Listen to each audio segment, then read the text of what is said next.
So they really call it a face, as if it had eyes Yes. and a mouth and a nose. Yes, because companies are identified by that front grille and by the headlamps, and it does look like a face. As long as American cars have existed, the many faces of Ford have been unmistakable, even when they were mistakes, like the Edsel.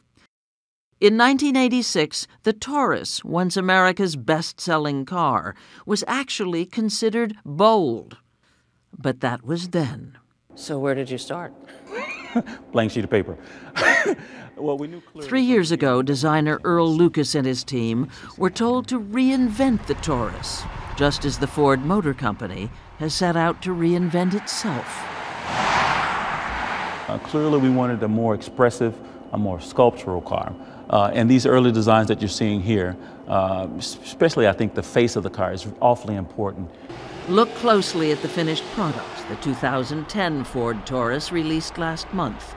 You'll see the face of the one U.S. car company confident enough of its survival to refuse a government bailout, the one Detroit automaker that avoided bankruptcy. So what did Ford do that the others didn't?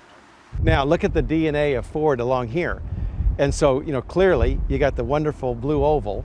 To answer that question, meet Ford's cheerleader-in-chief, Alan Mulally, CEO since 2006. We were losing share, and so we needed to develop a plan that dealt with that reality. Hiring Mulally was part of one of the biggest gambles in U.S. corporate history. Remember when gas prices were just starting to spike? When suddenly SUVs weren't selling anymore? In 2006, Ford lost $12.6 billion. Then CEO Bill Ford, great-grandson of Henry Ford, knew he had to do something radical. That's when I started to look around the country for somebody who had restructured a major corporation, because it had to be big. It couldn't be somebody who'd done it on a small scale. There weren't many people like that in America. Certainly were no people like that in car companies. Alan Mulally had restructured aircraft manufacturer Boeing and gotten it through desperate times after 9/11. But he had no experience in the auto industry with its entrenched culture.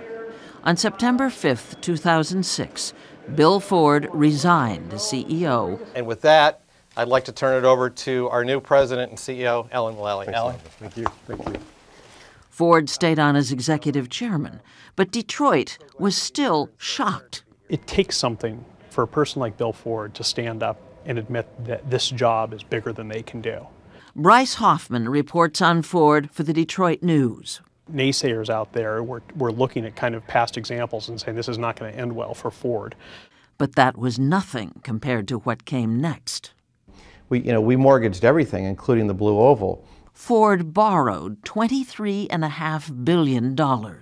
You had a sense that Ford was in a lot of trouble, but maybe GM and Chrysler weren't. I would characterize it a little differently. I would say that we actually recognized our problems earlier and jumped on them earlier. While it looked to the outside like, that we were thrashing about, we were actually starting to restructure. The loan bought Ford a 3-year head start on its Detroit rivals, breathing room to rethink everything about how it does business, and to make painful cuts, not only on the assembly line, but in the executive suites. Bill Ford had already announced he wouldn't take a salary till the company was profitable again. If the company succeeds, I will do well. And if we don't, I don't get paid.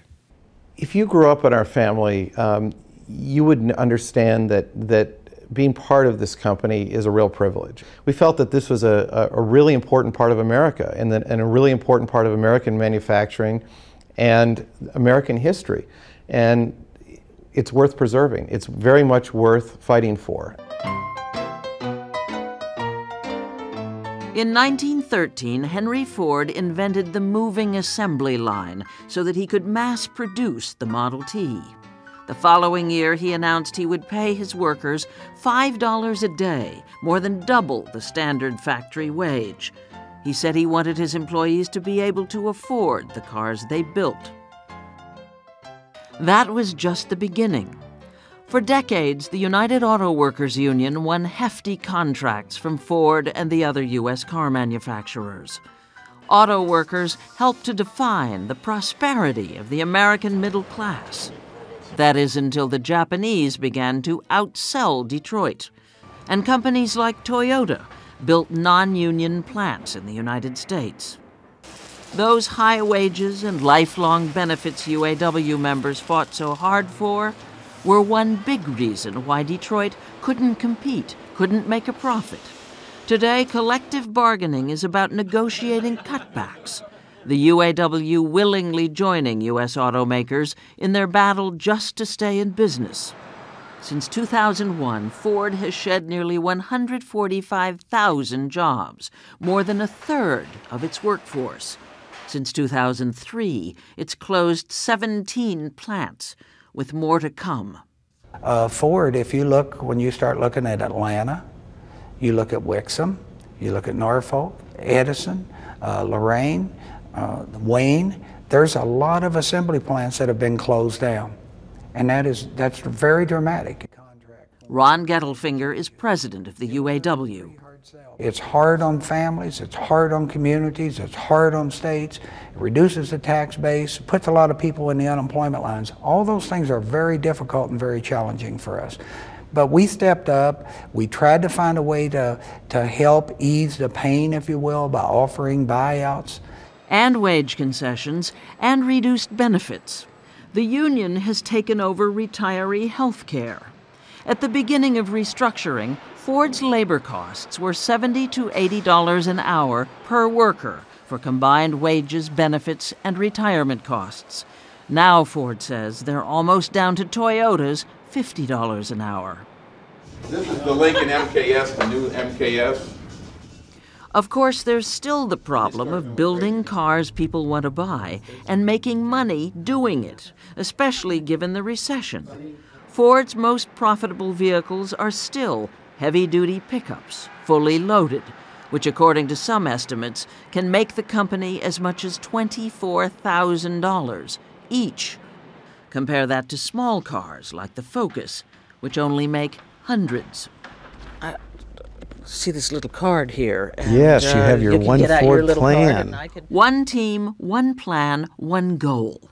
It pretty much sums up CEO Alan Mullally's strategy for turning Ford around. The Ford Motor Company was more an umbrella for many automobile companies like Aston Martin and Jaguar and Land Rover and Volvo and a very strong relationship with Mazda. There were how many different nameplates? Oh, I think 97 different nameplates. Now there are fewer than 20. All those non-Ford brands under the umbrella, going or gone. This is, it's a color we have in Europe. It's called Squeeze. Squeeze. Now, Mark Fields, Ford's president for the Americas, predicts that 3 million people in the United States will buy small cars within the next 3 years. This is the Ford Fiesta that we launched in Europe and in China over the past year, and we'll be launching it here in the U.S. In the first half of next year. Ford is bringing models to America that were originally designed for Europe, where high-quality, fuel-efficient, even luxurious small cars have long been in demand. The technology in the Fiesta you couldn't find in a large car probably 5 years ago.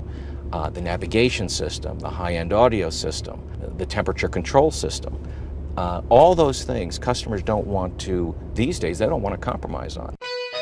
We speak car, sure, but do we speak hybrid? Yes. Part of Ford's great gamble is that Americans are ready to go green. Coming soon, an entire showroom of new designs and technologies, including a plug-in electric vehicle by next year.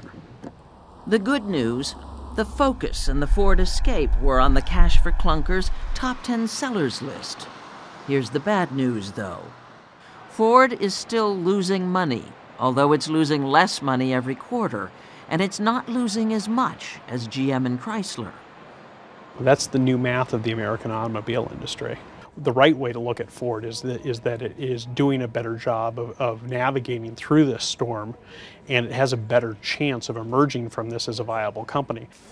And probably as the largest U.S. automaker. Not as big as Toyota, but surviving with no government bailout obligations. Ford expects it will return to profitability by 2011. We've struggled. We took on a lot of debt to do it. We hear from people all the time that they like the fact that we are digging ourselves out of the hole ourselves, and we're doing it kind of the old-fashioned way.